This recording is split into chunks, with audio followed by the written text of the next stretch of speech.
Assalamualaikum warahmatullahi wabarakatuh. Selamat malam. Mohon izin Pak, kami dari kelompok 8 akan mempresentasikan PPT kami yang berjudul Bioteknologi Biru. Dan kelompok kami terdiri dari Sulfikar Samadani, saya sendiri, Welin Warlela, Fiona Daliska Lekito, Yowan Wamona, Senske Zelan, dan Muhammad Rizky Saputri. Apa itu bioteknologi biru?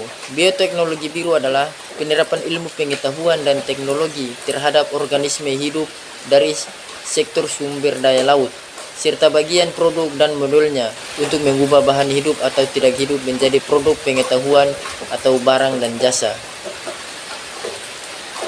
Selanjutnya, bioekonomi Indonesia terdapat dua bagian, yaitu bioteknologi laut dan sektor perusahaan, yang di dalamnya terdapat bioprospeksi, riset, pembuktian konsep, pengembangan dan scale up, komersialisasi, pasar, riset sektor publik, spin out dan SME, lembaga riset, perusahaan besar dan pasar global.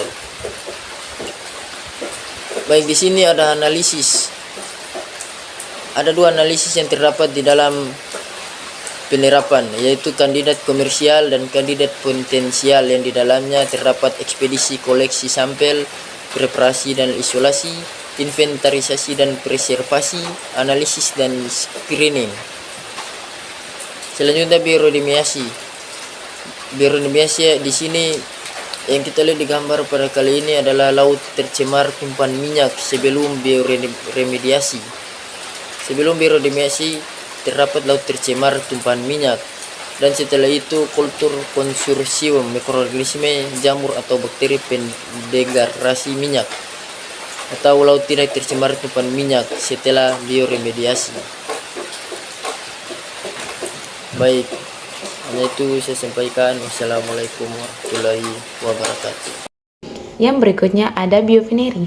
Biovineri merupakan suatu proses konversi biomasa menjadi berbagai bioproduk dan bioenergi yang dapat dimanfaatkan oleh seluruh kaum manusia. Seperti ada contohnya biodiesel, alkohol lemak, ada juga produk pakan, dan berbagai produk lainnya dari hasil konversi biomasa menjadi makroalga atau menjadi lipid. Baik, sebagai contoh yang saya ambil kali ini yaitu biomasa alga. Biomasa alga itu terbagi menjadi 3 bagian. Yang pertama ada lipid total, ada karbohidrat, dan juga ada protein dan residu. Lipid total itu terbagi menjadi 3 bagian. Yang pertama ada lipid non-polar, lipid polar, dan pigmen dan sterol. Sebagai contoh dari lipid total yaitu ada biodiesel dan gliserol. 2 contoh itu. Kemudian untuk yang biomasa alga yang karbohidrat itu terbagi menjadi 2. Yang pertama ada patin dan glukan lainnya, sebagai contoh ada biofuel, bahan kimia, dan juga bioplastik. Yang terakhir ada alginat dan polisakarida. Polisakarida itu semuanya sebagai contohnya yaitu food additives. Yang terakhir yaitu ada asam amino, sebagai contohnya yaitu pakan hewan dan recycling nutrien. Kemudian ada juga metabolit sekunder dan anorganik, contohnya adalah antibiotik dan juga bahan-bahan alam.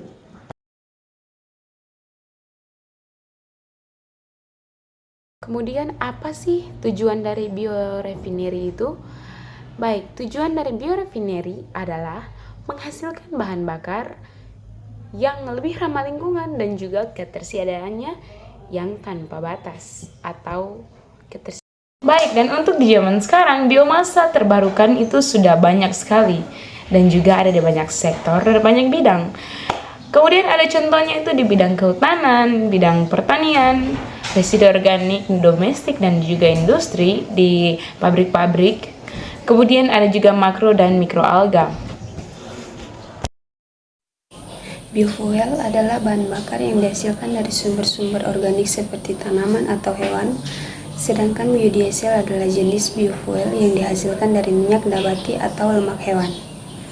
Kedua jenis bahan bakar ini dianggap sebagai alternatif yang potensial untuk menggantikan bahan bakar fosil karena dapat diperbaharui dan lebih ramah lingkungan.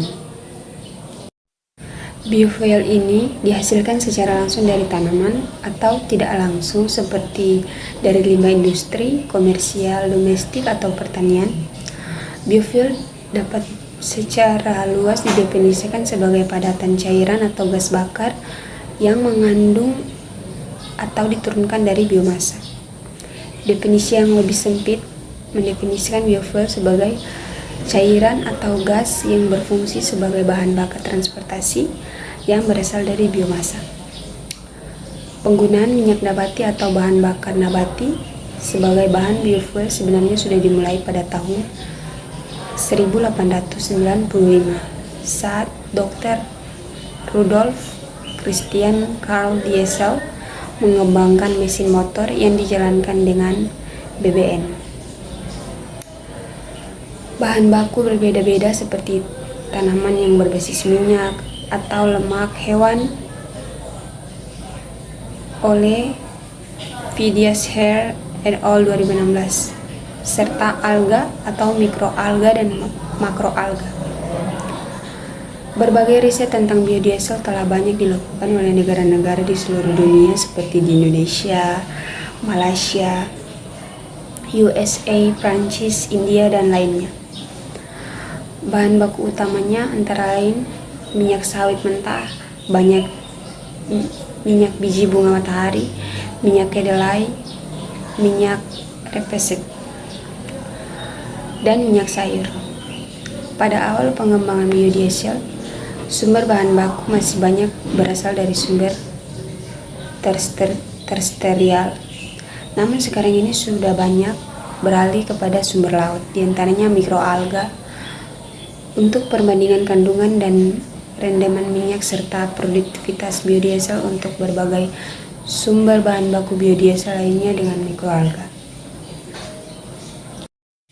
Spesies mikroalga banyak digunakan untuk produksi biodiesel dikarenakan memiliki banyak keutamaan dibandingkan bahan baku yang lainnya.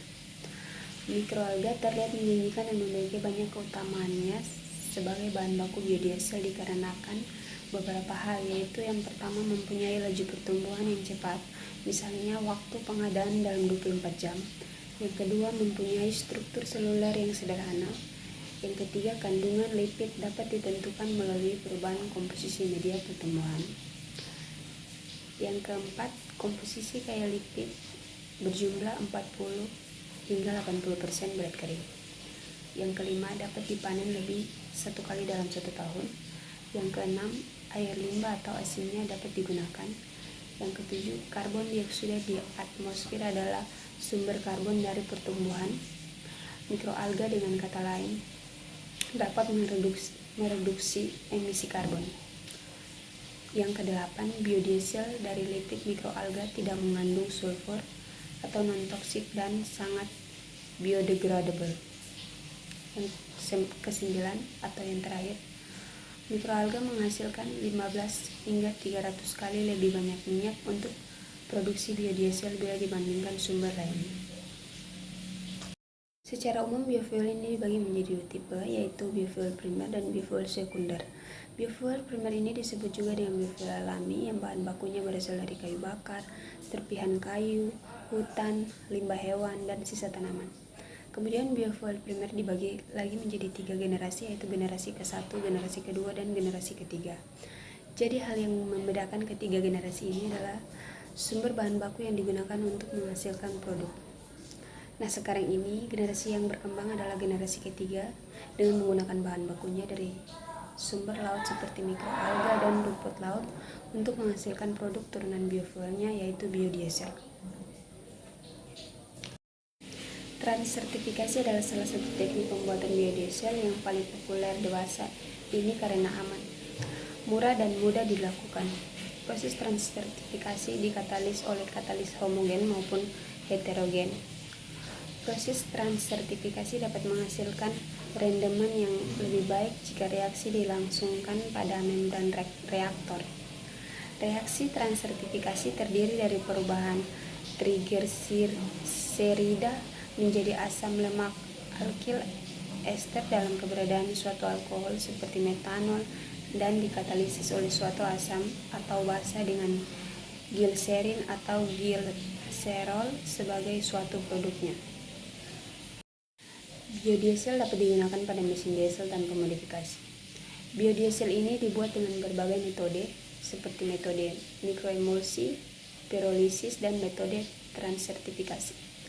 Transsertifikasi merupakan metode atau teknik yang paling banyak digunakan untuk mengonversi lemak dan minyak menjadi biodiesel. Baik, di sini saya akan menjelaskan tentang pengembangan dan aplikasi produk laut. Dalam pengembangan dan aplikasi produk laut sebagai produk herbal dan nutristikal, maka ada beberapa mikroalga komersial yang sering digunakan untuk menghasilkan produk herbal dan nistrotika. Mikroalga tersebut adalah Spirulina sp.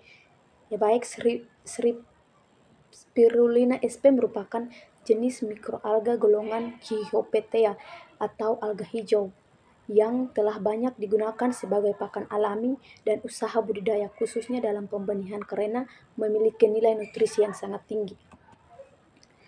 Kosmetika. Istilah kosmetika berasal dari kata kosmetik dan pharmaceutical yang menunjukkan pada produk yang mengandung bahan-bahan aktif tertentu, salah satu aspek kehidupan yang berkembang pada saat ini. Selain mikroalga, rumput laut banyak digunakan dan dikembangkan dalam berbagai aplikasi. Polisakarida yang dihasilkan rumput laut. Rumput laut terlihat mampu menurunkan tekanan darah dan mengurangi kolesterol serta mencegah pembekuan darah. Dalam aplikasi kosmetik, senyawa-senyawa bioaktif yang berasal dari mikroalga dan rumput laut dibedakan menjadi 5, yaitu 1. Senyawa polisakarida, 2. Senyawa lipid, 3. Senyawa protein, 4. Senyawa pigmen seperti klorofil, 5. Senyawa fenolik. Beberapa aplikasi produk kosmetik dari sumber laut adalah sebagai berikut, yaitu cat kuku sebagai pelembab, pasta gigi, parfum, lipstik, bedah wajah, pewarna rambut, lotion produk wajah, dan simulan pertumbuhan rambut. Pada gambar di atas, kita dapat mengetahui bagaimana pengembangan dan aplikasi produk. Baik, di sini saya akan menjelaskan tentang farmasetika. Conotoksin digunakan untuk perawatan pasien yang menderita nyeri neuropatik kronis. Obat ini telah disetujui untuk dijual dengan nama Prial oleh Food and Drug Administration. SPON sebagai sumber farmatika laut.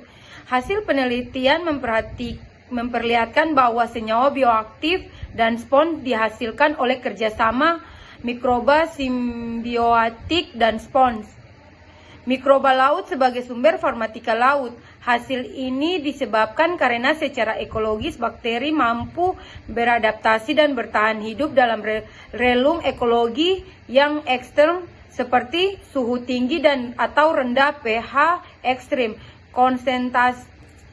konsentrasi garam tinggi dan tekanan yang tinggi dengan karakteristik seperti ini. Bakteri termofil memungkinkan untuk menghasilkan enzim menarik. Kapang laut sebagai sumber daya laut. Bioteknologi, biodiscovery, senyawa bioaktif, produksi downstream processing dalam kurung DSP, pengembangan, optimasi kultur skala secara fermentasi, ada adaptasi sistem produksi untuk mengoptimalkan SD, derivatisasi secara biologis, stimulasi untuk meningkatkan chemodiversity, semi-sintesis produk-produk biorefinery, didukung untuk studi mekanisme aksi ataupun SHAR. Karakteristik strain dengan metode omis dan studi biosintesis, ekspresi heterolog, dan rekayasa genetik. Teripang sebagai sumber farmatika laut. Sponin, anti kanker, anti tunggal, anti bakteri, antiviral,